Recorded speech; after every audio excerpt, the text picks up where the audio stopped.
கண்கள்லாம் வந்து ரொம்ப காஞ்சு வறண்டு போயிடுச்சு. அது தெரியப்படுற அந்த ஒரு நாளோ 2 நாட்களோ நம்ம அதை தவிர்க்கிறதுக்கான எல்லா முயற்சிகளையும் செய்கிறோம். ஆனால் அதை நம்ம தொடர்ந்து செய்கிறோமா? ஒரு ட்ரெண்ட் மாதிரி இப்போ வந்துட்டு இருக்கு. அது என்ன கேட்டாலும் அது என்ன சொன்னாலும் அதை பற்றி கவலையப்படுறதில்லை. அப்படி ஆகும்போது என்ன மாதிரி பிரச்சனைகள் எல்லாம் அவங்க சந்திப்பாங்கன்னு பார்த்தீங்கன்னா, இது ரொம்ப ரொம்ப ரொம்ப அபாயகரமான தவறு அப்படின்னு தோணுது. அனைவருக்கும் வணக்கம். நான் Nancy Marvin, founder of Menna Naturals and acutherapist. இன்னைக்கு நம்ம பொதுவாகவே நம்மள பல பேர் செய்யக்கூடிய சில தவறுகளை பற்றி பார்க்க போகிறோம். அது தவறுகள்னு நமக்கு சில நேரங்களில் தெரிஞ்சிருந்தா கூட அதை நம்ம தவிர்க்காமல் தொடர்ந்து செஞ்சுட்டு இருக்கிறோம். அதை பற்றி இன்னைக்கு நினைவூட்டுறதுக்கான ஒரு பதிவுன்னு நீங்கள் வச்சுக்கலாம். முதல் தவறு, அதிகப்படியான ஸ்க்ரீன் டைம், அதிகப்படியான மொபைலை பார்க்குறதுக்கான நேரமோ இல்லைன்னா ஒரு லேப்டாப்பை பார்க்குறதுக்கான நேரமோ. இது தவறுன்றது எல்லாருக்குமே தெரியுது. நான் ரொம்ப நேரமாக வந்து லேப்டாப்பில் பார்த்துட்டே இருந்தேன், அதனால தான் என் கண்கள்லாம் வந்து ரொம்ப காஞ்சு வறண்டு போயிடுச்சு அப்படின்னு நேரடியாகவே நிறைய பேர் சொல்கிறாங்க. ஆனாலும் கூட அதுதான் காரணம்னு தெரிஞ்சாலும் கூட ஏன் அதை தவிர்க்காம அதை நம்ம தொடர்ந்து செஞ்சுட்டு இருக்கோம் அப்படிங்கிறத நம்ம எல்லாருமே யோசிச்சு பார்க்கணும். ஏதோ ஒரு படங்கள்லையோ இல்லை ஏதாவது ஒருத்தர்கிட்ட பேசும்போதோ நமக்குள்ள அந்த எண்ணம் வருது, நம்ம தொடர்ந்து இந்த மொபைல் யூஸ் பண்ணால் நமக்கு ரேடியேஷன் மூலமாக பாதிப்புகள் வருது. வேறு சில இடங்கள்ல நம்ம பேசிக்கும் போது மொபைலால் தான் நமக்கு இந்த ரேடியேஷன் மூலமாக தவறுகள் வருதுன்னு நம்ம தெரிஞ்சுக்கிறோம், அதை பற்றி உணர்கிறோம். அது தெரியப்படுற அந்த ஒரு நாளோ 2 நாட்களோ நம்ம அதை தவிர்க்கிறதுக்கான எல்லா முயற்சிகளையும் செய்கிறோம். சுவிட்ச் ஆஃப் பண்ணி வச்சுக்கிறோம், நமக்கு தேவையில்லாத நேரங்களில் நம்ம நெட்டை ஆன் பண்ணுறதில்ல, இதெல்லாமே செய்கிறோம். ஆனால் அதை நம்ம தொடர்ந்து செய்கிறோமா அப்படின்னு நம்ம எல்லாருமே யோசிக்கணும். ஒரு நாள் செய்கிறோம், 2 நாள் செய்கிறோம், அதுக்கப்புறம் அதை மறந்துடுறோம். மறுபடியும் பழையபடி மொபைலை வந்து தலைக்கு பக்கத்துலேயே வச்சுட்டு தூங்குறது, நம்மளோட பேக்கெட்ஸில் வந்து நம்ம நெஞ்சுக்கு பக்கத்தில் அதை வச்சுக்கிறது, ஸோ நம்மளுடைய பிறப்புறுப்புகளுக்கு பக்கத்தில் அதை வச்சுக்கிறது. ஸோ இந்த மாதிரி நம்ம என்ன பண்ணுறோம், எல்லாருமே வந்து தெரிஞ்சுட்டே அந்த தவறை வந்து ஏற்றுக்கிட்டு வாழ பழகிட்டு அதை பண்ணிட்டு இருக்கிறோம். அதனால முடிஞ்ச வரைக்கும் இந்த தவறுகள்லாம் நம்ம தெரிய வரும்போது அதை தொடர்ந்து அதை மாற்றுறதுக்கு என்ன முயற்சிகள் செய்யணும் அப்படிங்கிறத தொடர்ந்து யோசிக்கிறத பற்றி நம்ம யோசிக்கலாம். 2வது தவறு, குளித்தல். எத்தனை பேர் காலையில் குளிக்கும்போது வெகு சொற்ப நேரத்தில் காக்கா குளியல்னு சொல்லுவாங்க, நிறைய பேர் அந்த மாதிரி குளியல் தான் நிறைய இன்னும் பண்ணிட்டு இருக்கிறோம். குளித்தல் அப்படிங்கிறதுக்கு இன்னொரு பேரே குளிர்வித்தல் அப்படிங்கிறது தான். ஸோ நம்ம எல்லாருமே வந்து நம்ம உடலை குளிர்விக்கிறதுக்காக நம்ம குளிக்கிறோமா அப்படின்னு நாமளே கேட்டு பார்த்துக்கணும். நிச்சயமாக நிறைய பேர் கிடையாது. இது காமனாக நிறைய பேர் பண்ணிக்கிட்டு இருக்கிற ஒரு தவறு. ஒரு 1 மணி நேரம் கூட சில பேர் குளிப்பாங்க, ஆனால் வந்து அந்த ஒரு ரசாயன சோப்பை எடுத்து உடம்பு முழுக்க பூசி அதை தேய்ச்சி தேய்ச்சி தேய்ச்சி தேய்ச்சி தேய்ச்சி அதை குளிக்கிறதா நினச்சிட்டு இருக்காங்க. ஆனால் குளித்தல் என்பது குளிர்வித்தல் அப்படிங்கிறத நம்ம எல்லாருமே புரிஞ்சுக்கணும். இது ஒரு பொதுவான தவறாக நிறைய பேர் பண்ணிட்டு இருக்காங்க. நம்ம உடம்புல இருக்கிற சூடை தணிக்கிறதுக்காக நம்ம செய்கிறது தான் குளித்தல் அப்படிங்கிறது, குளிர்வித்தல். அதனால் நம்ம எல்லாருமே காலையில் எழுந்த உடனே குளிக்கிறதுக்கான ஒரு பழக்கத்தை கொண்டு வரணும். 3வது பொதுவான தவறு என்னன்னு பார்த்தீங்கன்னா, நேரத்துக்கு சாப்பிட்றது அப்படின்னு சொன்னால் எத்தனை பேருக்கு இது ஆச்சரியமாக இருக்கும்னு தெரியல. நீ நேரத்துக்கு சாப்பிட்றியா அப்படின்னு சொல்லி எல்லாருமே ஒருத்தருக்கு ஒருத்தர் வந்து கேட்டு அதை சரியான முறையாக நம்ம பண்ணிட்டு இருக்கிறதா நினச்சிட்டு இருக்கிறோம். மணி அடிச்சிச்சுன்னா நம்ம எல்லாம் நேரத்துக்கு சாப்பிடணும் அப்படின்னு நமக்குள்ளேயே ஒரு தவறான புரிதலை நம்ம எல்லாருமே வளர்த்து வச்சிருக்கிறோம். ஆனால் அது உண்மை கிடையாது. நமக்கு எப்போ பசிக்குதுங்கிறத நம்ம எல்லாருமே கவனிக்க மறந்துடுறோம். எல்லாருமே நேரத்தை கவனிக்க துவங்கியாச்சு. ஸோ நேரம் என்பது நமக்கு விதிக்கப்பட்ட ஒன்று கிடையாது. உங்களுடைய உடலுக்கு எப்போ தேவை இருக்குதோ அப்போ தான் நம்ம எல்லாரும் சாப்பிடணும், எப்போ பசிக்குதோ அப்போ தான் நம்ம சாப்பிடணும். ஆக நமக்கு பசியே இல்லைனாலும் கூட நிறைய பேர் 3 வேளை சாப்பிடணும், 3 வேளை உணவை நான் எடுத்துக்கணும் அப்படிங்கிறதுக்காக நேரத்துக்கு சாப்பிடணும் அப்படின்றத ஃபிக்ஸ் பண்ணி நிறைய பேர் இந்த தவறை பண்ணிட்டு இருக்கீங்க. அதையும் யோசிச்சு பாருங்க. நேரத்துக்கு சாப்பிடணும்னு கிடையாது, எப்போ உங்களுக்கு பசிக்குதுன்னு கவனிச்சு அதை சாப்பிட்றதுக்கு துவங்குங்க. 4வது தவறு, இப்போ சமீப காலமாக இந்த தவறை வந்து நிறைய பேர் பண்ணிட்டு இருக்கீங்க. பழங்கள், காய்கறிகள் எல்லாத்தையுமே வந்து அதோட இயற்கை தன்மையில இருந்து முற்றிலுமாக அழித்து அதை நம்ம சாப்பிட்றதுக்கு ஒரு ட்ரெண்ட் மாதிரி இப்போ வந்துட்டு இருக்கு. காய்கறிகள் ரொம்ப காலத்துக்கு முன்னாடியே அது மாறிடுச்சு. காய்கறிகளை இயற்கையாக பறித்து அப்படியே சாப்பிட்ற பழக்கம் மாறி எல்லாருமே சமைச்ச உணவாக தான் அதை எடுத்துக்கிறதா எல்லாருமே பண்ணிட்டு இருக்கீங்க. ஆனால் இப்போ பழங்களையும் துவங்கிட்டாங்க.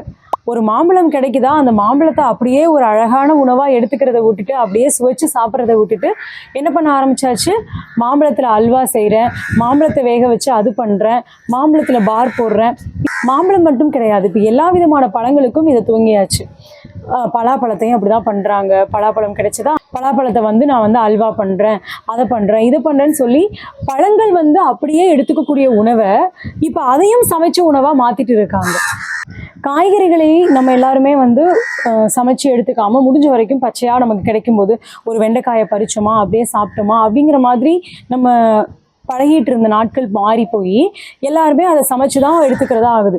ஒரு உணவை நம்ம எவ்வளவுக்கு எவ்வளவு சமைக்க சமைக்க சமைக்க அதோட தன்மையும் உயிர் தன்மையும் முற்றிலுமாக வந்து அழிக்கப்படும். அப்போ காய்கறிகள் தான் அந்த நிலைமைக்கு போயிடுச்சு. பழங்களையாவது அப்படியே எடுத்துக்கிட்டு இருந்த நாம இப்போ பழங்களையும் அதை மாற்ற துவங்கியாச்சு. இதுவும் இப்போது சமீப காலமாக நிறைய பேர் பண்ணிட்டு இருக்கிற தவறாக இருக்குது. ஒரு பீட்ரூட் கிடைக்குது, ஆப்பிள் கிடைக்குது, கேரட் கிடைக்குது, அது மூணையும் எடுத்து அப்படியே ஜூஸ் போட்டு இல்லை அப்படியே சாப்பிட்றத விட்டுட்டு இப்போ நிறைய பேர் எங்ககிட்ட வந்து ஏபிசி மால்ட் இருக்கா, ஏபிசி மால்ட் இருக்கான்றதை தான் திருப்பி திருப்பி திருப்பி கேட்டுட்டு இருக்காங்க. எல்லாருடைய கட்டாயத்திற்காகவும் நாங்கள் அதை செய்கிறோம் அப்படின்னாலும் கூட உண்மை என்னன்னு பார்த்தீங்கன்னா அதோட அது பச்சையாக அது நமக்கு கிடைக்குது இல்லையா, அந்த டைமில் நமக்கு அதை அப்படியே பயன்படுத்தும் போது தான் அதோட உண்மைத்தன்மையும் அதோட உயிர் சக்தியும் அதிக அளவில் இருக்கும். எங்கே இதெல்லாமே பயன்படும்னு பார்த்தீங்கன்னா ஒரு ஒரு நாட்டில் ஒரு தேசத்தில் வெயிலும் பனியும் ஒரே மாதிரி இல்லாமல் எல்லாமே வந்து மாறுபட்ட காலங்களில் ஒரு 6 மாதம் பனியாக இருக்கும், ஒரு 6 மாதம் முழு வெயிலாக இருக்கும். அந்த காலங்களில் அவங்களால விவசாயம் செய்ய முடியாத போது அவங்க இந்த மாதிரி ஸ்டோர் பண்ணி வச்சுப்பாங்க. 6 மாதம் வந்து அவங்க கிடைச்சது எல்லாத்தையுமே எடுத்து அடுத்த 6 மாதத்துக்கு ஸ்டோர் பண்ணி வச்சுப்பாங்க, அதை சேமிச்சுக்குவாங்க. அவங்களுக்கு அது பயன்பட்டுச்சு. ஆனால் இப்போ நமக்கு இங்கே எல்லாமே கிடைக்கிற இடத்துல நம்ம என்ன பண்ணிட்டு இருக்கிறோம், அங்கே ஃபாலோ பண்ணுற ஒரு கலாச்சாரத்தை இங்கே துவங்கி இருக்கிறோம். இதை பற்றி யோசிச்சு பாருங்க, உங்களுக்கு என்ன தோணுதுன்னு சொல்லுங்க. 5வது தவறு, அதிக அளவில் உங்களுடைய மனதை பற்றி கவலைப்படுவது, இல்லைன்னா அதை பற்றி கவலையே படுறது கிடையாது.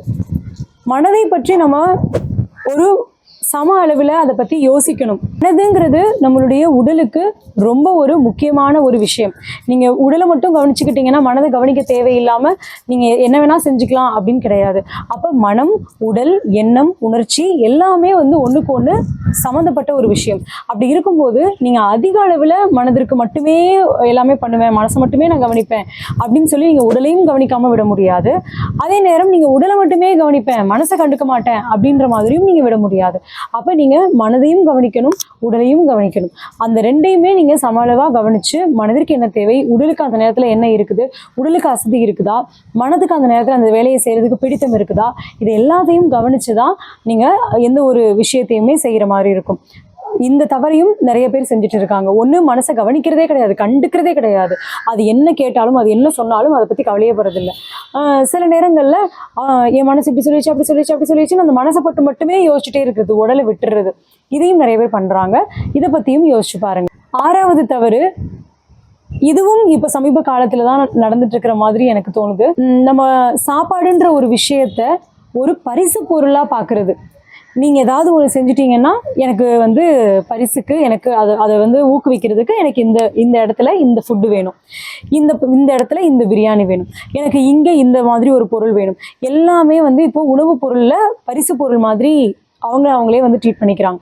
இப்போ அப்படி ஆகும்போது என்ன மாதிரி பிரச்சனைகள் எல்லாம் அவங்க சந்திப்பாங்கன்னு பார்த்தீங்கன்னா, அந்த உணவை சாப்பிட்றதுக்காக அவங்க ஒரு வேலை செய்வாங்க, ஆமாம் இல்லைன்னு சொல்லலை. ஆனால் அந்த உணவை வந்து அவங்கள அறியாமலே அதிக அளவில் எடுத்துக்க துவங்குவாங்க. உணவுங்கிற ஒன்றை எல்லாருமே ரொம்ப விருப்பப்பட்டு அந்த நமக்கு பசி இருக்காது, ஒரு ஆசை மட்டும்தான் அதை பற்றின இது இருக்கும். நம்ம சாப்பிட போகிறோம், இதை சாப்பிட போகிறோன்ற ஒரு ஆசை அவங்களுக்குள்ளேயே, அந்த ஆசையை அவங்களே உருவாக்கிக்கிட்டு இந்த வேலையை முடித்தா அதை சாப்பிட்றலாம், இந்த வேலையை முடித்தா. அப்போ என்ன ஆகுது, அவங்க அந்த ஒரு வேலையை முடித்தா அந்த உணவு கிடைக்கும் அப்படின்னு சொல்லி அவங்கள அறியாமலே அவங்க அந்த சாப்பாட்டுக்கு அடிக்ட் ஆயிடுறாங்க. அந்த மாதிரி உணவை வந்து ஒரு ரிவார்டு மாதிரி, ஒரு பரிசு மாதிரி எடுத்துக்கும் போதும் நிறைய பிரச்சனைகளை அவங்க சந்திக்க வேண்டியது இருக்கு. இதை பற்றியும் நீங்கள் யோசிச்சு பாருங்க. 7வது தவறு, சோம்பேறித்தனமான வாழ்க்கை. உங்கள் வாழ்க்கையில் நீங்கள் வேலைக்கு போய்கிட்டு இருக்கலாம், நீங்கள் தொடர்ந்து வேலைகள் பண்ணிகிட்டு இருக்கலாம். ஆனாலும் கூட உங்களுடைய உடல் அளவுக்கு நீங்கள் வேலைகள் கொடுக்கல அப்படின்னா, ஃபிசிக்கல் ஆக்டிவிட்டி இல்லை அப்படின்னா நீங்கள் ஒரு சோம்பேறித்தனமான வாழ்க்கை தான் வாழ்ந்துட்டு இருக்கீங்க அப்படிங்கிறத வேற வழி இல்லாமல் ஒத்துக்க வேண்டியது இருக்கு. இதை பற்றியும் நீங்கள் யோசிச்சு பாருங்க. இதுவும் ஒரு தவறாக தான் நம்மளை அறியாமலே நம்ம உடம்புக்கு நம்ம செஞ்சுட்டு இருக்கிறோம். 8வது தவறு, இது ரொம்ப ரொம்ப ரொம்ப அபாயகரமான தவறு அப்படின்னு தோணுது. நிறைய பேர் அவங்கள அறியாமலேயே இந்த ஒரு தவறுக்கு அடிக்ட் ஆகிட்டு இருக்காங்க. இதுவும் இப்போ சமீப காலமாக தான் நான் கவனிக்கிறேன். நடுராத்திரியில சாப்பிட்றது, இந்த மாதிரி ஒரு விஷயம் நம்மளோட பரம்பரையிலையும் சரி, நம்மளுடைய முன்னோர்கள் வகையறாலையும் சரி இந்த மாதிரி கிடையாது. இரவு 7 மணிக்கு உறங்கினாங்கன்னா மறுநாள் பகலில் தான் எழுந்துப்பாங்க. மறுநாள் ஒரு 6 மணி 5 மணி சூரிய உதயத்தின் போது தான் அவங்க எழுந்து எல்லா வேலைகளையும் பண்ணுவாங்க. ஆனால் இப்போது நைட்டு 2 மணிக்கு போய் சாப்பிட்றத ரொம்ப பெருமையாக நினச்சிட்டு அவங்க நிறைய பேர் இப்போ பண்ண ஆரம்பிச்சிருக்கிறாங்க. இதை எல்லாருமே ஒருத்தருக்கு ஒருத்தர் ஷேர் பண்ணிட்டு, நீ செய்யலையா, நான் சாப்பிடுவேன், இந்த ஒருத்தர் அவங்களுக்குள்ளேயே பேசிக்கிறதுனால அவங்க இன்னொருத்தவங்க கிட்ட சொல்லிக்கணுமே, ஒரு பெருமையாக சொல்லிக்கணுமேங்கிறதுக்காகவே இதை நிறைய பேர் இந்த தவறை செய்ய ஆரம்பிச்சிருக்காங்க. இது உங்களுடைய உடலுக்கு நீங்கள் செய்கிற மிகப்பெரிய ஒரு பாதகம் இது. தயவு செய்து இதை பற்றி யோசிங்க.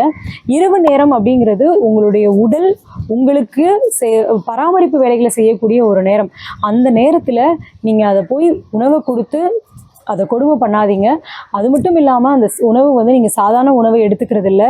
எல்லாருமே ஒரு ஃபாஸ்ட் ஃபுட் ஆகட்டும், பிரியாணின்ற பேர்லையும் ஒரு நான்வெஜ்ன்ற பேர்லையும் நீங்கள் எடுத்துக்கிற எல்லா உணவுமே ரொம்ப ஒரு ஹெவியான உணவை தான் எடுத்துகிட்டு இருக்கீங்க. அந்த உணவுகளை செமிக்கக்கூடிய சக்தி அந்த நேரத்தில் அந்த உறுப்புகளுக்கு ரொம்ப குறைவாக இருக்கும். அந்த உறுப்புகள் உங்கள் உடலை சரி பண்ணிட்டு இருக்கிற நேரம் அது இரவு நேரம். அந்த நேரத்தில் இப்போ இந்த இரவு நேரத்தில் ஒன்ற பழக்கம் இப்போ நிறைய பேர்கிட்ட இருக்குது. இது ஒரு காமனான தவறாக நிறைய பேர் பண்ணிட்டு இருக்கிறாங்க. இதை பற்றி தயவு செய்து யோசிச்சு பாருங்கள். இதை யாராவது செய்கிறாங்கன்னா நீங்கள் இந்த காணொலியை அவங்களுக்கு பகிர்ந்து கொடுங்க. அவங்களும் இதை பற்றி கொஞ்சம் யோசிக்க துவங்குவாங்க. 9வது தவறு, இதுவுமே ஒரு பெருமைக்காக செய்யக்கூடிய ஒரு விஷயமா மாறிடுச்சு. இன்னொன்று, நம்மளுடைய 6வது விரலாக எப்போ இந்த மொபைல் வந்துச்சோ அப்பயே இந்த தவறும் துவங்கிடுச்சு. என்னன்னு பார்த்தீங்கன்னா, இரவு ரொம்ப நேரம் கழித்து தூங்குறது.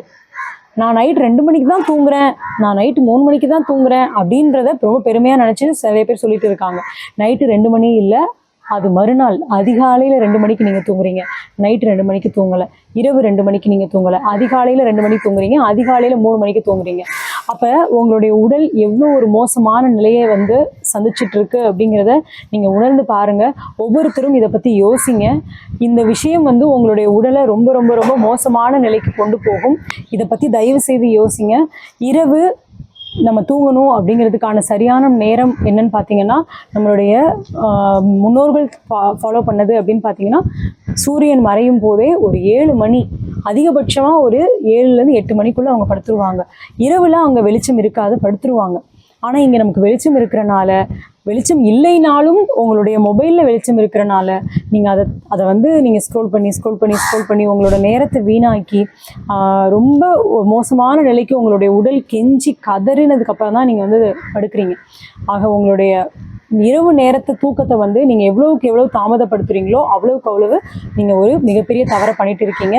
அதை பற்றி யோசிச்சு பாருங்கள். 10வது தவறு, உங்களுடைய உடல் சைகைகளையும் உடல் மொழிகளையும் கவனிச்சிக்காமல் இருக்கிறது, கண்டுக்காமல் இருக்கிறது, கேட்டும் கேட்காதது போல இருக்கிறது. எனக்கு தூக்கம் வருது, தூங்கு அப்படின்னு சொல்கிறது, ஆனால் நம்ம கேட்குறது இல்லை. எனக்கு பசிக்குது, சாப்பிட ஏதாவது கொடுன்னு சொல்லுது, கேட்குறது இல்லை. எனக்கு பசிக்கலை, சாப்பாடு வேணான்னு சொல்லுது, கேட்குறது இல்லை. இந்த மாதிரி நம்ம நிறைய விஷயங்கள், எனக்கு தாகம் எடுக்குதுன்னு சொல்லுது, எனக்கு ஓய்வு வேணும்னு சொல்லுது, அந்த உடலின் மொழிகளை எதையுமே நம்ம கண்டுக்கிறது இல்லை. நிறைய பேர் இந்த தவறை செய்கிறாங்க. நான் எல்லாரையும் சொல்லலை, நிறைய பேர் இந்த தவறை செய்கிறாங்க. நீங்கள் யோசிச்சு பாருங்கள், நாம் இந்த தவறை செய்கிறோமா, நம்ம உடலை கவனிக்கிறோமா, அது சொல்கிறத நம்ம கேட்குறோமா அப்படிங்கிறத யோசிச்சு பாருங்கள். நம்மளுடைய உடலின் மொழிகளை நம்ம கவனிக்க துவங்கினாவே நமக்கு நிறைய விஷயங்கள்லேருந்து நமக்கு விடுதலை கிடைக்க துவங்கிடும். இந்த 10 தவறுகளையும் எல்லாருமே செய்கிறாங்கன்னு நான் சொல்ல வரலை.